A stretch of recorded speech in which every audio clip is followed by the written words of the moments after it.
আপনি আমাদের নিরাপত্তা দিন, আমাদের ভাষাপুরের ব্যবস্থা করুন, সকল অন্যায় বিচার করুন, তারপর নির্বাচন করুন। তার একদিন আগেও না, আগে বিচার তারপর নির্বাচন।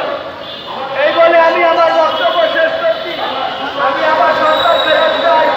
সকল সকলের প্রতি আমার আহ্বান, সকলের সম্মান জানিয়ে আমি ফেরত চাই। এই সরকারের প্রতি আহ্বান রাখি আমার বক্তব্য শেষ করছি।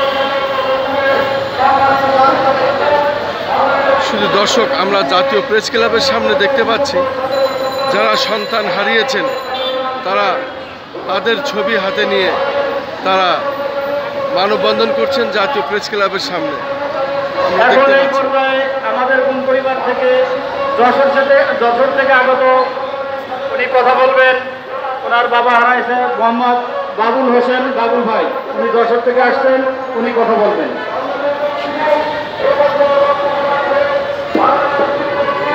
আসসালামু আলাইকুম। আমি রাস্তায় দাঁড়িয়েছি। উনি একজন আর্মি সিনিয়র আর্মি অফিসার ছিলেন। উনি 2015 সালের জুলাই মাসের 14 তারিখে গুম হন ঢাকা ক্যান্টনমেন্ট থেকে। আসলে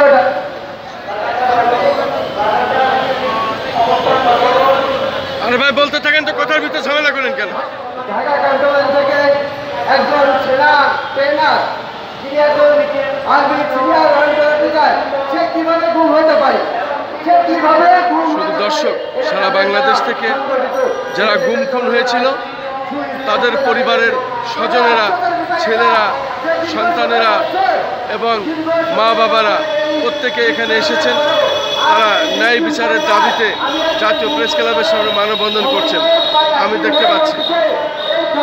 যে অবস্থা, তারা সুস্থ বিচার আজও পর্যন্ত তারা পায়নি। তারা 5 তারিখে দেখে জনগণ একটা স্বস্তি পেয়েছে, কিন্তু আমাদের কি স্বস্তি হয়েছে? আমাদের কি জবাব দেওয়া হয়েছে যে আমরা যারা ভিকটিম পরিবার, যে আমাদের যে ফ্যামিলির সদস্য গুম হলেও আমাদের এটাকে নিয়ে দুটো কথা বা দুটো আলোচনা করা হয়েছে, আমাদের কি কোনো জবাব দেওয়া হয়েছে? আমরা এর সুস্থ বিচার ও তদন্ত চাই খুব দ্রুত, তারপরে আমরা নির্বাচন চাই। এগুলি আমি আমার সংযুক্ত বক্তব্য এখানে শেষ করছি।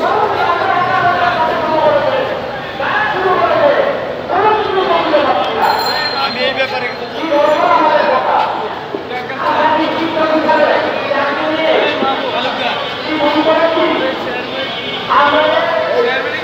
শুধু দর্শক, আমরা দেখতে পাচ্ছি জাতীয় প্রেস ক্লাবের সামনে সারা বাংলাদেশ থেকে যারা গুম খুন হয়েছিলেন তাদের স্বজনরা এসেছেন, তারা ন্যায় বিচারের দাবিতে জাতীয় প্রেস ক্লাবের সামনে বিশাল মানববন্ধন করছে।